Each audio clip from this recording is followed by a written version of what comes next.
Advice. We all get it. Let's talk about some good advice and some bad advice that I've received about homeschooling. Hi, my name is Jennifer. Thank you so much for joining me. I really appreciate it. On my channel, we talk about all things homeschool, and today I'm getting to take part in a very fun collab hosted by Ta'Neisha Kemp on the best and the worst homeschool advice we've received. So please make sure that you check out her channel as well as the playlist, which I will have a link down below so that you can just enjoy these videos. We're having so much fun talking about the good, the bad, the ugly, the in-between, all of those good things. If you are not subscribed yet, please make sure you subscribe because we have a lot of fun on this channel talking about all things homeschool, and I am really enjoying getting to know you through YouTube. So let's get started. I have 3 good advice things that I have learned and 3 not so great advice that I have received. So let's start with the not so great advice first. So when I was first deciding whether we were going to homeschool, so I do have a 5th grader, and so she was going in 3rd grade, and I was deciding whether I wanted to homeschool or not. And I was listening to a homeschool conference forum. It was online, and they were talking about how you would never regret it, that this is the best thing that you can do for your family, and you and your children will form an amazing bond, and every day you will just be so thankful that this is the choice that you made. And I'm a brand new homeschool. Well, at this point, I'm still deciding, but then when I did leap into homeschooling, I'm brand new at this and I'm still figuring it out. My daughter is still figuring it out. And the days are not all butterflies. The days are not rainbows and roses. And there are some days where we're really trying to figure this out.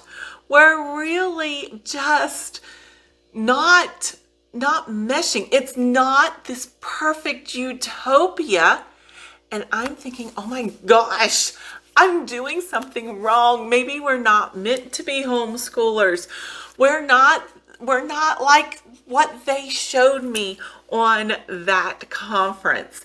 And I think, down the line, you have to get into your groove, but they never really talked about that, getting into your groove. And so when I'm having these days of, I don't know if I'm doing the right thing, we're both in tears. Is this really what we're supposed to be doing?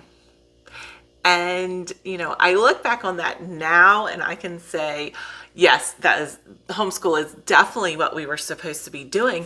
But at the time, all I'm thinking is I have this picture in my mind of what homeschool is supposed to look like and how my daughter and I are supposed to be getting along so well, and we're supposed to be bonding, and all we're doing is crying.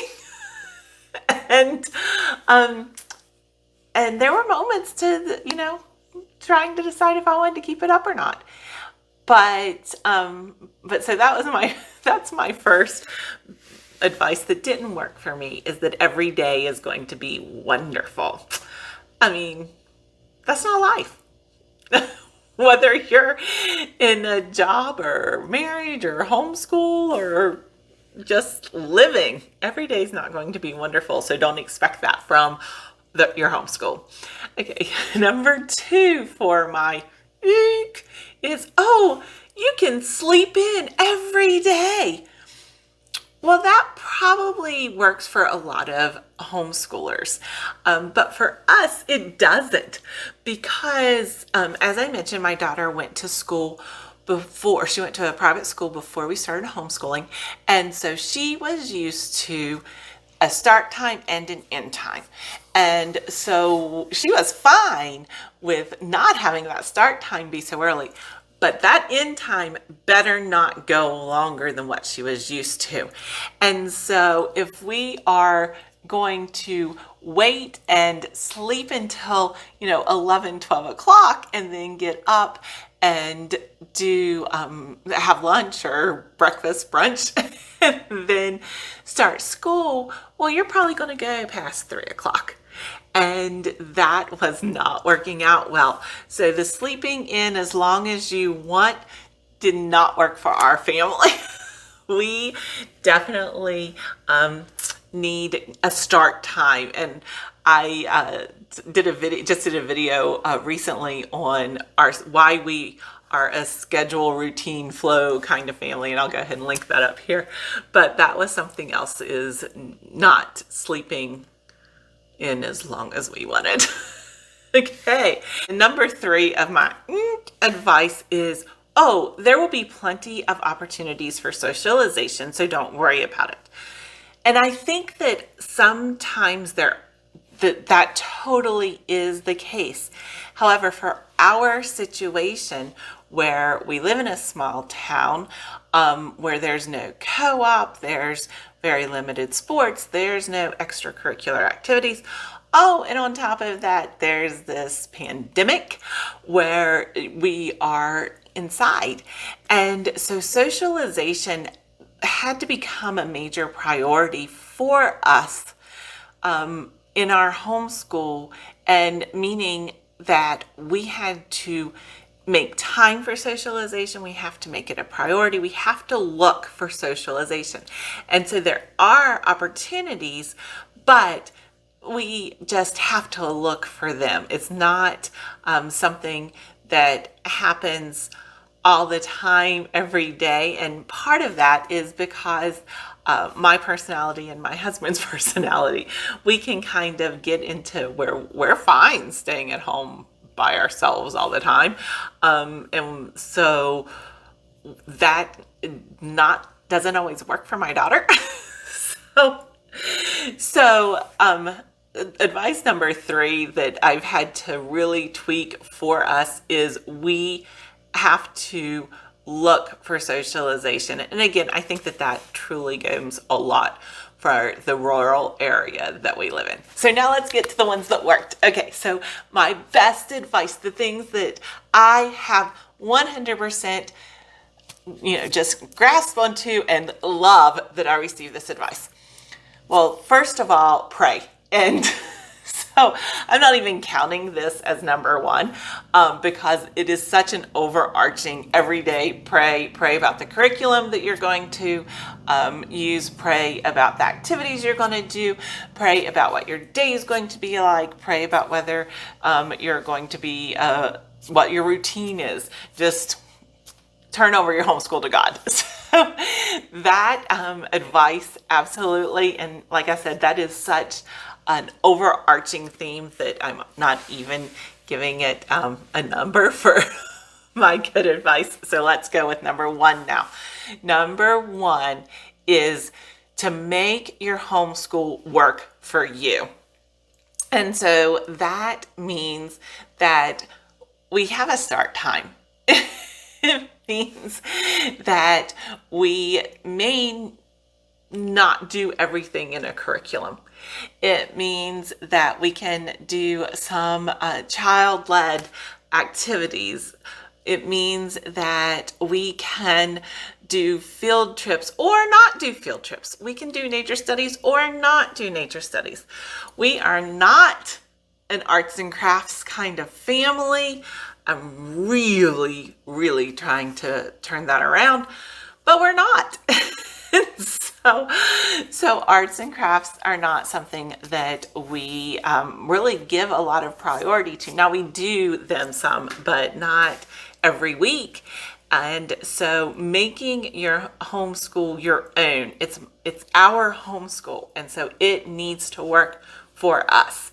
and it's not going to look like yours, and yours isn't going to look like mine. And that in itself is the beauty of homeschool.